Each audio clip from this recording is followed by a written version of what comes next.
This is Jamie Dyer welcoming you to another edition of the Quo-Cast. And on the day in which I am releasing this, it will be the week of my 35th birthday. And I've not really planned what it is I'm going to say to you. I just wanted to get something in ahead of time. I'm filming a little bit ahead, just so that I can spend time with my family that week, but while still putting in my shift at the Quo-Cast, because over the last 5 years of doing this podcast, I've really enjoyed it, getting to talk to different fans and finding out their perspective and the places that I've been and the people I've seen and all that stuff. I really enjoy doing this podcast, and so want to keep fulfilling that role. And around this time, I start feeling quite reflective. You start looking back over your life, as I certainly do, over 35 years, because it hasn't been all plain sailing. And I guess you could say that for Quo as well. By 1989, when I was born, they were well established, but perhaps not in the best place musically. Still kicking it live, but, still having to kind of contend with certain things, I guess. Issues within whatever, record labels and everything else, trying to be commercial while trying to stay true to their roots.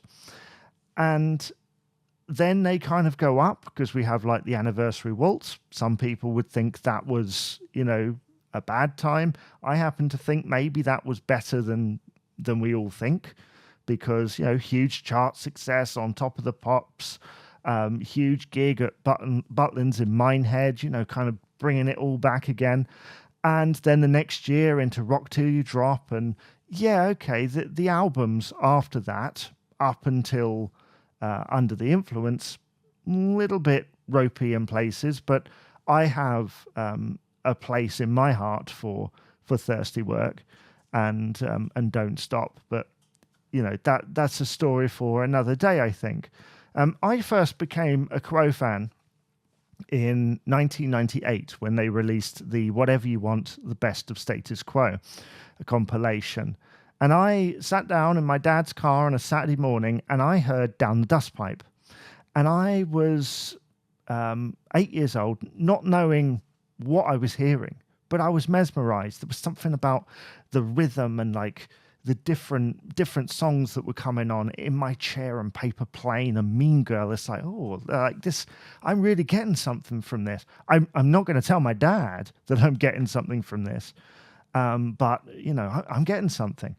And then during the week, not knowing what any of this was, I said, I heard this music, I really like it in my dad's car, and all I could say was the album cover that I happened to glance when my dad wasn't looking, was that there was a picture of a man with a guitar. It's Francis Rossi. No idea, right?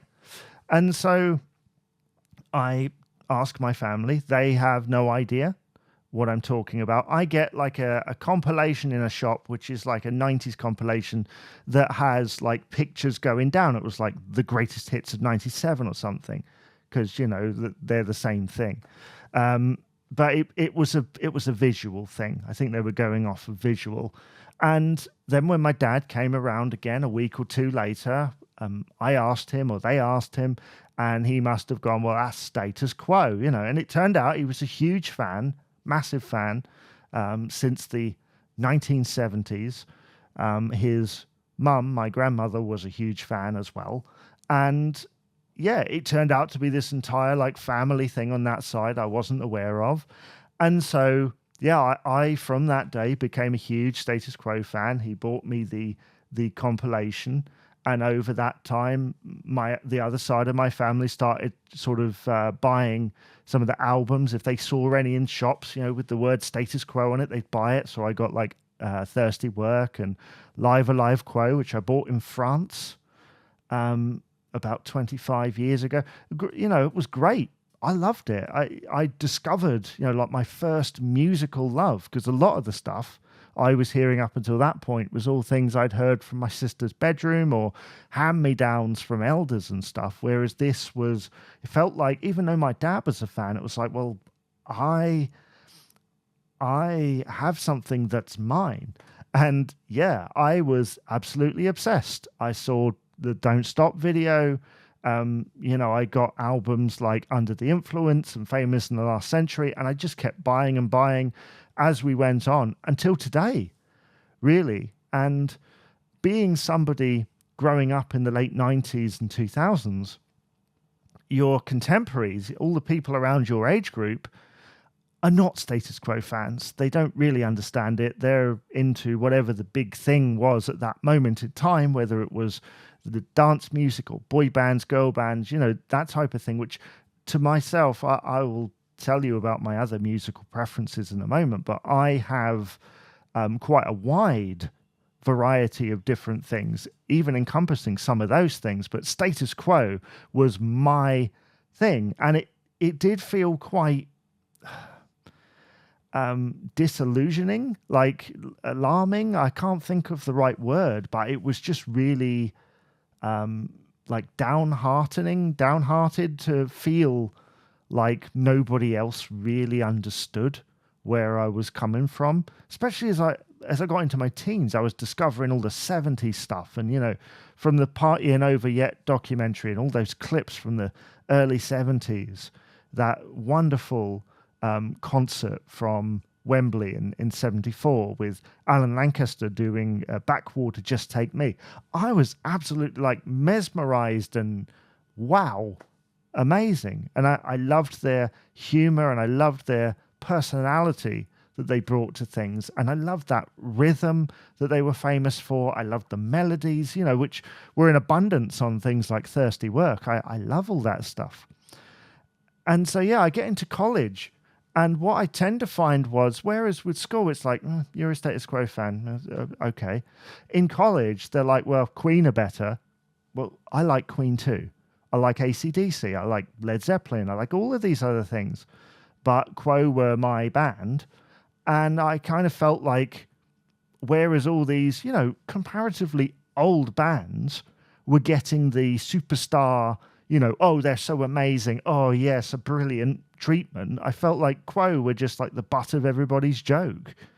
And that was quite sad and depressing at that time, because it was like, well, I walk around the hallways listening to In Search of the Fourth Chord or If You Can't Stand the Heat, and it gives me life. It makes me feel like, I can do anything because I got this music here, and it really pumps me up.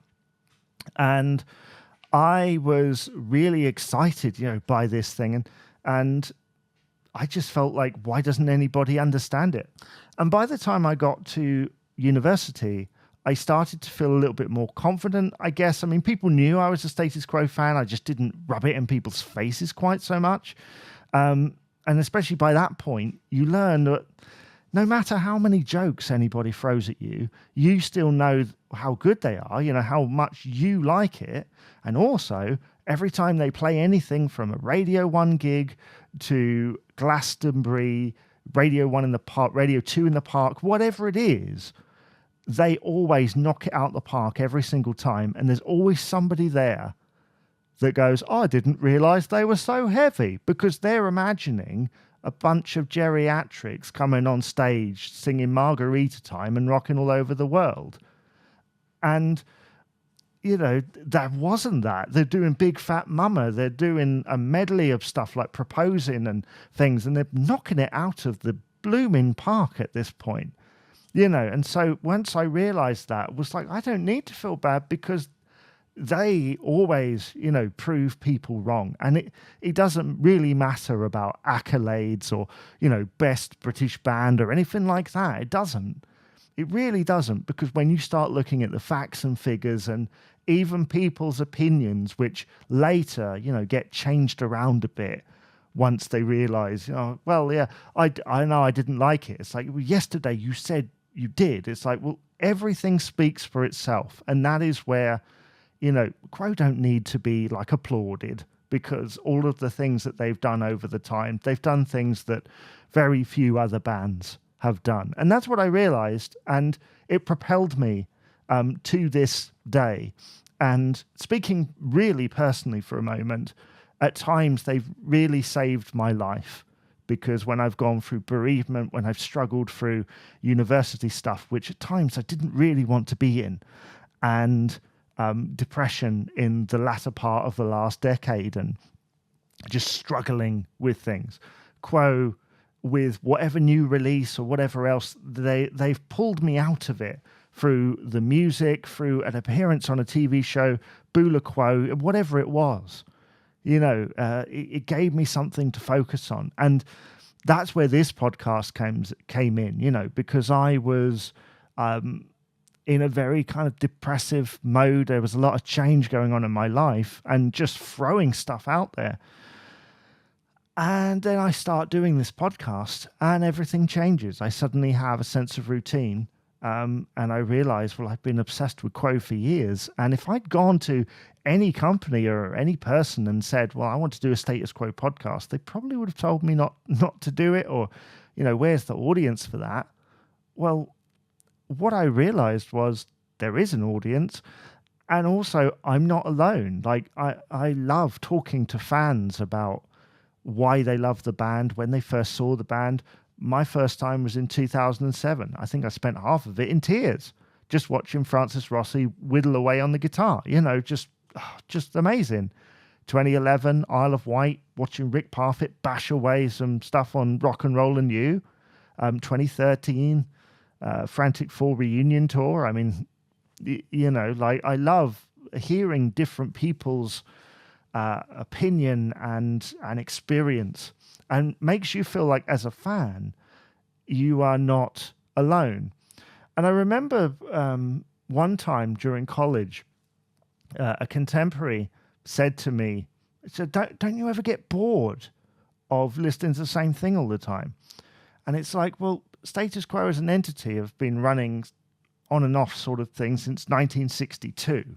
In various different guises. So you've got all that early stuff. You've got the 60s psychedelia and pop into the sort of early 70s blues, hard rock stuff, into Dog of Two Head and all the Vertigo albums, and, sort of polishing up the sound and experimentation. There's so many different eras, even more so 16, 17 years on from when I was asked that question, that I couldn't possibly. And that's not even factoring in all the various solo careers and other collaborations, which I talk about on this podcast regularly. But I think the idea sometimes is that people assume I'm like 100% in the Quo universe. And there is a degree that is true. Because for this, you have to be immersed in a certain way. But I listen to all kinds of music. I listen to some of the stuff I grew up with before, some of the pop stuff, sort of pop and dance commercial stuff. I love 50s rock and roll and R&B into the 60s. I've recently sort of rediscovered my love for the music of Kirsty MacColl. I was a huge fan of James for a while, about 10 or 15 years ago, sort of discovering the different layers of their music. And for my job, the other job that I do, I write about vintage releases. So new releases of vintage material, rather. And so, I get to discover all these different things. And I love it. I love discovering all these things.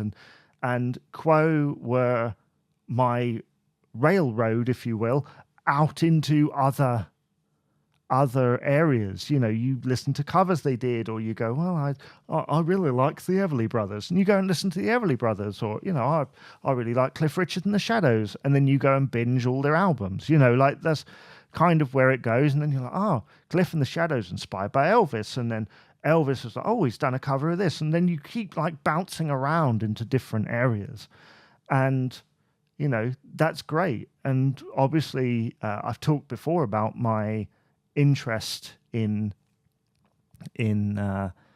playing Quo on guitar, and learning and bouncing off from there. So I do like a variety of different things. I was a radio DJ for a little while, so I had to be quite branching out. But Quo would always find a way of creeping up on me. to, if you pardon the pun again. So many puns in this episode. Anyway, I'm going to wrap this up because I feel like I'm now rambling, but thank you so much for the support, and hopefully me talking to camera here has helped contextualize perhaps the podcast and me as a person, as a broadcaster, as a podcaster.